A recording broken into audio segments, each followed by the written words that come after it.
Eh bien salut à toutes et à tous les gens, c'est Moketo pour parler de tout mais surtout de rien. On se retrouve pour une nouvelle review sur le nouvel animé de Pokémon. Et alors cette fois je vais pas être en stream, je pense que maintenant les reviews de Pokémon, si je continue à en faire tout le temps, je pense que je les ferai hors stream parce que cette review va être full spoilers. Je me suis dit non, je peux pas parler de l'épisode, donner mon avis sans rentrer un petit peu dans les détails. Donc voilà, je vous préviens, si vous n'avez pas vu l'épisode 3 de Pokémon Horizon, eh bien ne regardez pas cette review parce qu'elle sera full spoilers. Alors, eh bien j'ai envie de dire que tout simplement ce troisième épisode est vraiment dans la continuité des deux premiers, à savoir que eh ben, on est dans une intrigue, quoi, là où avant, dans l'animé d'avant, ça aurait pu être un arc narratif. Là, on est pareillement dans un côté arc narratif en fait, et moi je trouve ça trop bien parce que du coup, tu sais pas à quoi t'attendre, et comme c'est pas encore la composition exacte du jeu vidéo, on n'est pas encore véritablement à Paldea avec la logique du jeu et tout, et bah tu ne peux qu'imaginer ce qui va se passer, tu ne peux que supposer ce qui va se passer, là où avant, comme ça suivait quand même la ligne directive d'un jeu, et bah tu savais déjà, bon ok, à peu près dans 10 épisodes il va se passer ça, à la fin il va forcément se passer ça et tout, là tu sais pas, et du coup c'est trop bien. Et alors, moi ce que j'adore pour l'instant, à voir sur la longueur, mais en tout cas pour l'instant, moi je trouve que le rythme est trop bien, dans le sens où bah, ça perd pas de temps. Les éléments en fait qui composent le jeu, on ne s'arrête pas 10 milliards de temps dessus, comme ça pouvait l'être avant. Moi j'aime bien la manière dont l'animé te fait avancer petit à petit, te présente les faits petit à petit qui composent le monde de Pokémon, mais sans rester trop longtemps. C'est-à-dire que Liko arrive au centre Pokémon, et donc t'as la petite vidéo explicative de l'influenceuse qui explique grosso merdo ce que c'est un centre Pokémon, mais pareil, tu vois, au final ça dure pas longtemps. Avec l'interaction avec la petite fille qui vient soigner son Goopix, l'infirmière qui est un peu débordée, la présentation vite fait de l'influenceuse, bah hop, en une séquence de même pas 3 minutes, tu as la présentation de ce qu'est un centre Pokémon, qui donc du coup ça la présente aux spectateurs comme à Liko. Pareillement pour les combats, t'as vite fait à un moment donné l'un des adversaires, enfin je crois que c'est la meuf avec son armure qui explique ah bah non mais ton Pokémon de type plante, bah il va rien pouvoir faire en fait contre mon Pokémon de type acier. Là apparemment tu vois, là où avant tu vas avoir un petit pitch de un petit speech de 2-3 minutes, il va pas pouvoir faire grand chose puisque Hermure c'est un Pokémon de type acier, alors que Flamiaou c'est un Pokémon de type... Enfin non, Flamiaou en plus c'est poussage, mais tu m'as compris, en gros avant on prenait le temps de t'introduire les choses un peu longuement, quand bien même ça avait déjà été présenté avant, là où ici bah, j'ai l'impression que bah non en fait on te présente vite fait le truc, genre typiquement par exemple bah, quand Liko sort son Pokédex pour regarder Rokabo, bah, c'est le seul truc qu'elle va faire du truc. Moi j'aime bien le côté bien plus réaliste et terre à terre de cet animé pour l'instant que ce qu'avait l'animé d'avant, c'est-à-dire que bah non, en plein combat, en pleine urgence, Liko va pas sortir son Pokédex pour voir ce que c'est un Hermure, elle va pas sortir son Pokédex pour se demander ce que c'est un Levénard, etc. Bah non, il n'y a pas le temps en fait, on est dans une intrigue, on est dans une enquête, donc il n'y a pas le temps de faire tout ça. Là où avant, bah t'étais sans arrêt coupé par des explications où où on s'en fout, on sait ce que c'est, et le personnage va pas s'arrêter comme ça toutes les 5 minutes pour présenter ça. Donc ça c'est assez cool. J'aime toujours bien le développement qu'a Liko, la protagoniste pour l'instant, parce que moi j'aime beaucoup. Alors déjà, moi qui suis un grand fan de One Piece, bien évidemment je ne peux que être heureux de voir que l'intrigue va véritablement être concentrée sur un équipage, sur un groupe qui chacun a son rôle. Chacun a son rôle au sein de l'équipage, chacun a ses petites habitudes. T'as des petits moments mi-slice of life où tu vois par exemple la mécano, tu vois comment elle se sert des Pokémon, comment elle se sert de de ses skills pour réparer le navire, et ça pareillement, tu restes pas 1000 ans dessus, la mécano elle va pas t'expliquer 5 ans, bah ouais, Métalos comme c'est un Pokémon de type acier, bah en fait il peut faire ci, il peut faire ça, non en fait ça rentre dans le décor, tu comprends par toi-même, c'est fluide. Et moi j'aime beaucoup ce mood comme quoi, eh bien, on va suivre des héros qui sont sous le joug d'adultes en fait. Et ça change de fou, mine de rien. Ça, on n'avait pas avant. À chaque fois que le héros, que Sacha voyageait avec des dresseurs, bah à la limite, oui, il y avait Pierre qui était un peu plus âgé, mais juste un petit peu. Mais sinon, les protagonistes voyageaient toujours avec un groupe de leur âge. Là, c'est super intéressant de voir qu'on a des senpai, littéralement, mais c'est que des senpai en fait. C'est que des senpai, eux ils comprennent ce qui se passe, ils savent comment s'en sortir, et du coup ça met en place des stratégies simples mais efficaces. Et moi j'aime ça, ce côté où les héros donc vont sans arrêt pouvoir apprendre en fait de leurs aînés, jusqu'à petit à petit peut-être les voir atteindre leur niveau et les dépasser d'un point de vue maturité, d'un point de vue maîtrise avec leurs Pokémon. Ça c'est vraiment un truc que je trouve trop cool et vraiment rafraîchissant dans l'anime de Pokémon. Que les héros soient au sein d'une équipe plus âgée qu'eux, plus expérimentée qu'eux, je trouve que c'est pas mal. Et puis autre chose que j'ai trouvé pas mal, c'est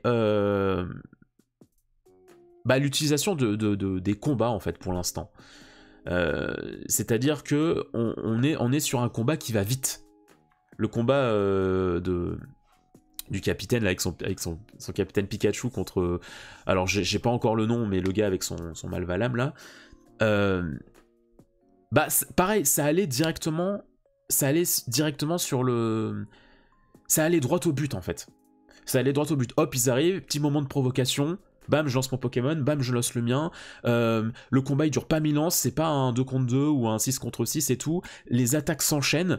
Il y a eu des moments de Sakuga assez fluides qui ont vraiment fait plaisir, où tu comprends direct que l'un comme l'autre en fait ils sont pas en train de se regarder dans le blanc des yeux et à essayer de se mettre une stratégie. Non, ils agissent, ils se dépêchent. Et donc ça apparemment c'est cool. J'espère que tous les combats auront ce dynamisme et ce côté on perd pas de temps, même si j'en doute, il y en a qui prendront certainement plus leur temps, parce que là on est sur des dresseurs plus expérimentés, donc c'est normal. Et pareillement, ça je trouve ça trop cool en fait, que pour une fois, c'est pas le protagoniste qui va lancer les combats. Jusqu'à présent, il y a eu des tentatives de combat de la part de Liko, mais elle a mené véritablement aucun combat à proprement parler. Et puis même au niveau des protagonistes, il n'y a aucun combat qui s'est véritablement fini. Et ça j'aime bien parce que ça ajoute un réel dynamisme. Là, on n'est vraiment pas sur un combat où en mode, tant que les Pokémon sont pas KO, le combat continue. Non, en fait, c'est un combat qui dépend de la situation. Les renforts arrivent, on est obligé de stopper le combat. Liko a réussi à retrouver Poussacha, donc ok, on arrête le combat. Il n'y a pas ce côté... comme dans les jeux où en fait, non, tant que le Pokémon adverse il est pas KO, le combat continue.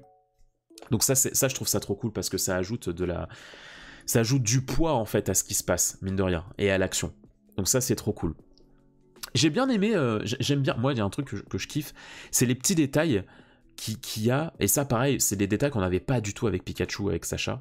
Désolé, je fais des petits comparatifs au début, mais voilà, c'est parce que au début c'est normal, faut trouver ses marques et tout, et on est obligé au bout d'un moment, voilà, il y a des petits éléments sur lesquels on peut un peu comparer, mais moi je trouve ça trop cool.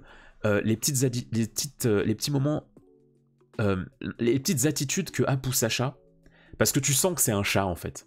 Tu vois, le côté, il a de la bouffe, il est émerveillé, il va venir faire des papouilles, des gratouilles aux méchants. Et puis après, dès qu'il retrouve sa dresseuse, non, en fait, je m'en fous de toi. Genre, je voulais juste ta bouffe, moi, maintenant que j'ai retrouvé ma dresseuse, c'est bon, je suis content, en fait. Et puis pareil, quand tu vois Liko qui est avec son portable Motisma, tu vois le chat qui est complètement intrigué par le truc, il veut trop jouer avec et tout. Et ça, c'est des moments d'attitude de chat que je trouve trop cool parce que ça apporte vraiment de la vie à Poussacha. Là où je trouve qu'avec Pikachu, il n'y avait pas vraiment ça. Son côté souris, son côté animal souris, il ressortait pas trop. C'était plus un comic relief Pikachu, je trouve, surtout au début. plutôt qu'un vrai animal. Il avait vraiment ce côté plus mascotte qu'autre chose. Là où Poussachage, tu sens beaucoup plus le côté petit animal espiègle, et je trouve ça trop trop cool. Et puis en fait,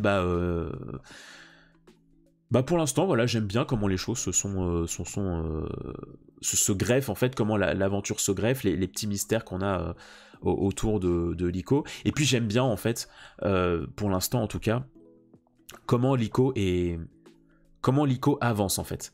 Elle avance vraiment petit à petit. Il y a des pas en plus qu'elle franchit, toujours en fait en lien avec ce qu'elle a pu vivre avant. Et ça, c'est cool parce que ça veut dire qu'au moment où on aura des réponses plus concrètes sur son pendentif ou sur sa famille, quand on va voir sa mère ou qu'on risque de peut-être voir sa grand-mère et tout,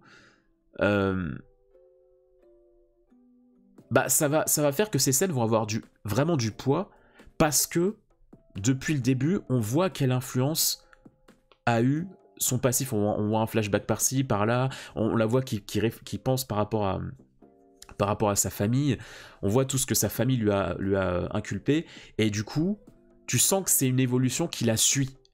Là où, pareillement, ça contraste énormément avec Sacha, qui lui était que dans le moment présent, et donc il y avait ce côté je fonce dans le tas et je réfléchis pas trop. Là, Liko, tu sens que elle a des valeurs, elle a des choses qui lui viennent du passé, et ça la suit, et donc ça lui apporte une véritable profondeur. Alors voilà, toute mesure, bien sûr, c'est pas encore une profondeur de fou et tout, bien évidemment, je ne dis pas ça, mais ça lui ajoute, je trouve, de la vraie consistance, et donc ça rend encore plus curieux la suite des aventures, pour voir un petit peu comment elle va évoluer, parce que tu sens en plus qu'elle est profondément bienveillante. Moi, il y a un petit détail tout con, mais moi j'ai kiffé quand voilà, son interaction avec la dresseuse avec le Goopix, où elle prend conscience que ok, je peux commettre des erreurs, mais ça arrive pas qu'à moi. Ou alors, quand elle est en pleine course-poursuite, ils sont en train de bousculer des gens, elle prend le temps de s'arrêter 5 secondes, oh je suis désolé et tout, machin. Tu vois, c'est des petits détails comme ça, mais que je trouve qui aident tellement à s'attacher à Liko, et qui la rendent très, très dans l'empathie. Et ça change beaucoup, ça contraste beaucoup avec un dresseur qui va être plus dans le j'ai le sang chaud, je fonce, chose que je pense on va avoir beaucoup plus avec Rhodes, le deuxième personnage principal, qui va apparaître dans l'épisode d'après. Et ça, j'ai hâte de le voir. Et enfin, je terminerai ma review en disant tout simplement grosse dédicace encore une fois aux OST. Les musiques, mais c'est d'un régal. Ah, moi, souvent, les musiques de Pokémon, dans l'anime de Pokémon, je les remarque pas, tu vois, genre c'est du fond et c'est tout. Là, à chaque fois, dans les 3 premiers épisodes, plusieurs fois par épisode, j'ai mon oreille qui tilte en mode oh putain, oh ça fait du bien, ça accompagne bien l'action, ah c'est agréable, ah ça ajoute une vraie plus-value à ce qui se passe, quoi, c'est trop cool. Et mention spéciale aussi à l'ending, au retour du Pokérap. Aïe aïe aïe. Continuez, hein. Surtout ne vous arrêtez pas, continuez, j'adore ce Pokérap, Bref, voilà, c'était mon petit avis sur le 3e épisode de Pokémon Horizon. N'hésitez pas à me partager le vôtre en commentaire. Encore une fois, je n'ai aucune idée de si je ferai tous les épisodes. Peut-être que je couvrirai juste ceux du premier arc et pas les autres, je sais pas. Ça aussi, pareil, je kiffe le fait que ça soit découpé en arc. Genre là, on est sur le départ de Liko et Rhodes. Je trouve ça trop cool que ce soit découpé. Mais en tout cas, voilà, n'hésitez pas à me dire ce que vous en avez pensé. Et puis, d'ici là, je vous souhaite plein de bonnes choses. N'hésitez surtout pas aussi à consulter le catalogue de la chaîne pour voir si certaines vidéos pourraient vous intéresser. Plein de bisous les gens. Ciao.